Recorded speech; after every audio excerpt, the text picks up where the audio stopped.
Sunday morning, she was going to open up the shop. I thought it was, she passed me on the bathroom. I thought it was she got some early going in to clean up the shop. I didn't know what they talked about. Tell me.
Where you at? Yeah, likewise. Hi, mommy. Tell her I asked about it. Hey, milk boy. Good, good.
Good evening.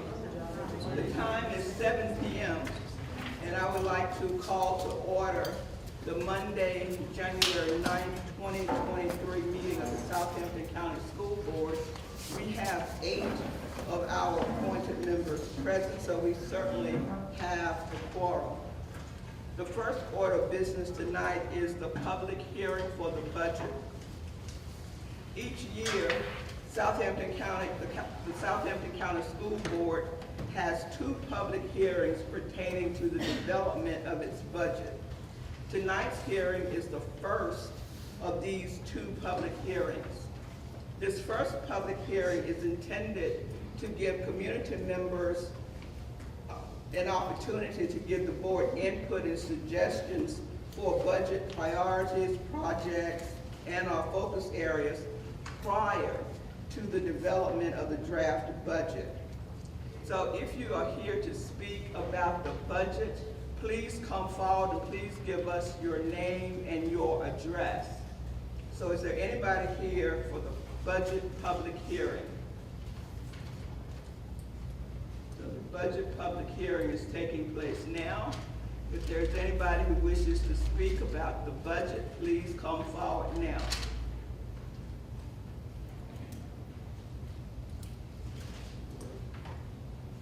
Any speakers? Then the public hearing is closed. We will now move into our regular meeting. Is there a board member who would like to add an item to tonight's agenda?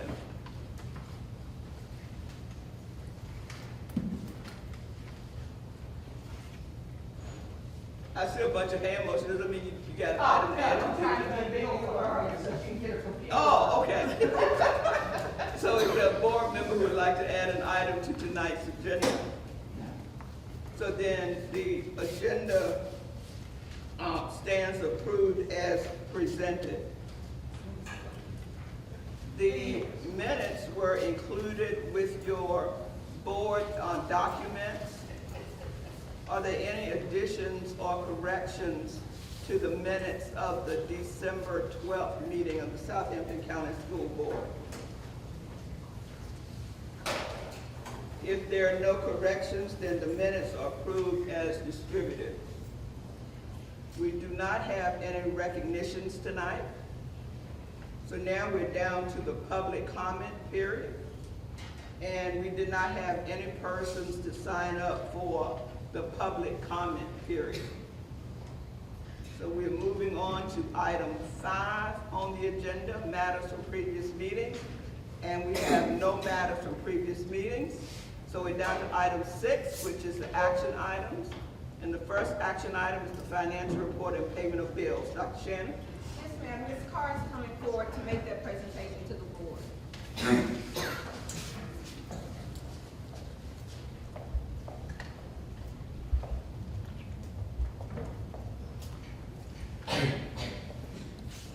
Good evening, everyone. If I could bring your attention to the preliminary expenditure report for the month of December.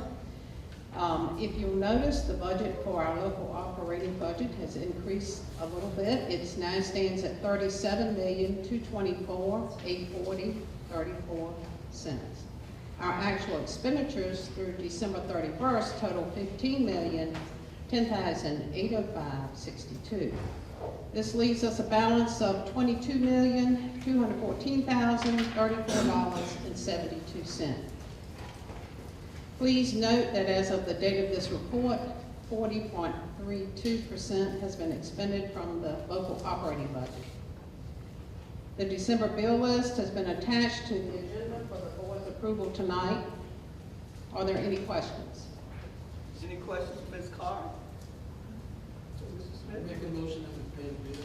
We have a motion by Mr. Smith, second by Ms. Bunn, that we pay the bills as presented. Any discussion on the motion? All in favor, please say aye. Aye. Any opposed?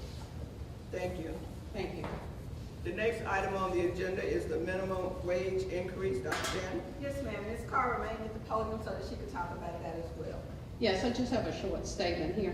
The minimum wage for the state of Virginia increased to $12 per hour on January 1st. All salaried employees whose wages fall below the minimum wage will receive an adjustment in their pay on the January 31st, 23 payroll. Other employees paid by the day or hour will see the adjustment on their February payroll check for days or hours worked in the month of January, if their hourly rate, of course, falls below the minimum wage of the $12. That would be like substitutes and so forth. We have 85 contracted employees who are affected by the minimum wage increase. These employees are a combination of teacher assistants, clerical personnel, CNAs, custodians, cafeteria assistants, and special needs car drivers. Are there any questions? Thank you. All right, thank you. Item C is the school-based health workforce grant. Dr. Shannon? Yes, ma'am. I am happy to report that in May of 2022, Mrs. Lorraine Green wrote the school-based health workforce grant, and we were awarded $66,503 in grant funds. And this is particularly for our school nurses, and was written to incentivize the nursing staff by providing bonuses, training, licensure, renewal funds, equipment, and other supplies for the nurses. And what we're trying to do is increase morale and reduce staff turnover in the healthcare field. So thank you, Ms. Green, for writing that grant, and thank you to the State Department for awarding it to us. Okay, and we do need to take action to make sure that the bonuses for the nurses can be distributed. So do we have such a motion? We have who made the motion? Ms. Bunn, and we had a second by Ms. Bradley. Any discussion on the motion? All in favor, please say aye. Aye. Any opposed? So the first bonus for the nurses will be paid in January 2023, and then they'll get a second retention bonus in May of 2020. Thank you. We're down to informational items. So the first informational item is the maintenance, operations, and transportation report. Dr. Shannon? Yes, ma'am. Mr. Mel is on his way to the podium, so he can tell you some of the great things that we've been doing over the holiday. Yeah. Good evening, Dr. Goodway Moore, and yeah, a lot went on over the holidays this year for sure. On the maintenance report here, granted it was just 2 weeks in December where we had school in, but we still had a few things that we got into with some low heating areas where we adjusted the set points and made some mechanical repairs. We had some issues with lavatories, and toilet paper, and paper towels being put in and backing up some systems, but we took care of that. Over the break, you know that it got extremely cold, and we were in the buildings all throughout, except for Christmas Day was the only day we didn't walk a building. But Monday morning, we did have one sprinkler head pop a little bit at Nottoway. That was very minimal, and we were kind of joking. It was like, oh, we got through it. We thought we were going to, and then 4:30, the fire alarm went off at my hearing. We got down there, and there was a lot of water. So we have cleaned the water up. Ms. Fowler and her staff have done a fantastic job of getting everything back in order for the kids on the organizational side. Cleanup stuff is done. All the demolition of the classrooms are done. Now it is to work with a contractor and our insurance adjuster to get the insulation, the sheetrock, and the drop ceilings repaired where the leak came in. So that process hopefully would only take another, I actually don't want to put a time on it, because contractors right now is a little tough. So, but yeah, some of the temperatures then also caused a small crack in the line and the coil of an HVAC unit at Nottoway. That is being repaired. They're waiting for that part to come in, but they did do a temporary repair to get heat back in the building over the break. Over in transportation, we are still working at a driver shortage. Some days are better than others. The days when we have multiple folks out, that really puts a hindrance on things. The electric buses, we did have training on those for our drivers last Thursday, and they are on the road now. So we do have kids being picked up and dropped off on our electric buses. So it's really, the first time I saw it go by, I was like, hey, I didn't know that one was going out today, because I wanted to get out there and get a picture of it, but they are out, they are rolling, so we're excited about that. Training, we do have continuous training going on in the transportation department, and we test them when they are ready. We did have a gentleman go through, do the testing, and slipped up on one part, so he's back doing some training, and he'll be back to test as soon as we can. The operations department at Nottoway Elementary School, we had ballasts that were replaced throughout the building to fix the lights. The high school floor here was refinished over the break. First time we could get a 5-day window where nobody would be on the floor to let that cure. So that's up and ready to go there. The light replacement was completed at the middle school. And next Monday, our 2023 School Safety and Climate Survey opens in conjunction with the Department of Justice. Any questions? What's the update on the library at the middle school? We are still working with the mitigation piece on that. It has been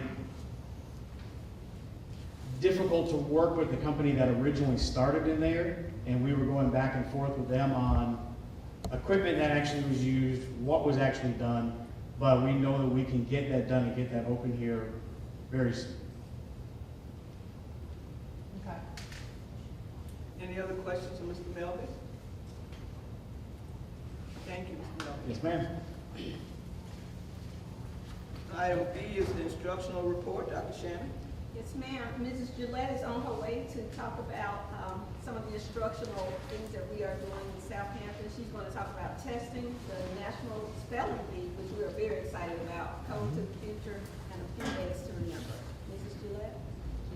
Good evening, Dr. Goodwin, board members, all present. It's nice to be here.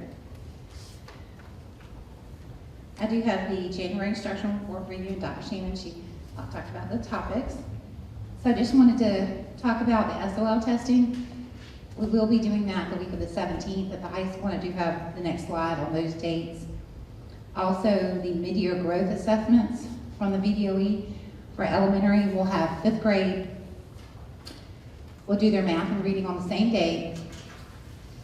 That will be January 10th for 5th grade, the 11th for 4th grade, and the 12th for 3rd grade.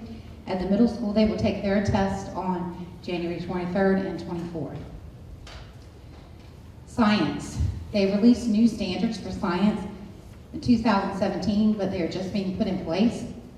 In the fall of this past year, everyone took the 2010 standards, but coming up in spring, 5th grade, physical science, and biology will take the new standards, 2017. Chemistry and earth science will remain on the 2010 standards. This is the schedule for Southampton High School with their SOL testing. You'll see that all history, the US 1 and 2, world geography, and US history are on the 18th. All of our math is on the 19th. followed by English and all of our science on the 20th. The next week will be for makeups and for any retakes that we have. As you know, students scoring 375 or above can retake the test. Our non-testing, these are mid-year growth assessments. They took most of these in the fall, and now they're taking mid-year, and they'll take them at the end of the year. So the STAR testing is for math and reading for grades 1 through 3. PALS, which is the Phonological Awareness Literacy Screening, that's for pre-K through 3. Our 9-week assessments for science and social studies will be for 3rd through 8th grade. We also have our developmental spelling and our informal phonics inventory. And that covers where they're at with beginning and ending sounds, middle sounds, digraphs, blends, all of that. And as Dr. Shannon said, we're very excited that we are once again going to participate in the Scripps National Spelling Bee. We have started this in December. Students took classroom competitions the week of January 6th, and now we have a classroom champion. We're going to get a school champion on January 11th, and that child will be entered into the regional WHRO spelling bee. And if they win the regional bee, they'll go on to the national bee. So we're tickled about that. Our Code to the Future, I know we talked about this in December, but I did want to show you just real quick about how it was presented in December, went out on Remind, and that's also on each individual school's website. And it is using Scratch and Scratch Junior. And they were launched on 12/19. And I just wanted to show you, if it will let me. Oh, no. Okay, I was afraid it wasn't going to let me do it. But Lord, if you go in and look on, if you click on the website below, it will take you to the child's project. This is just an example of one. And you'll click the little green flag that's over the cup when it comes up.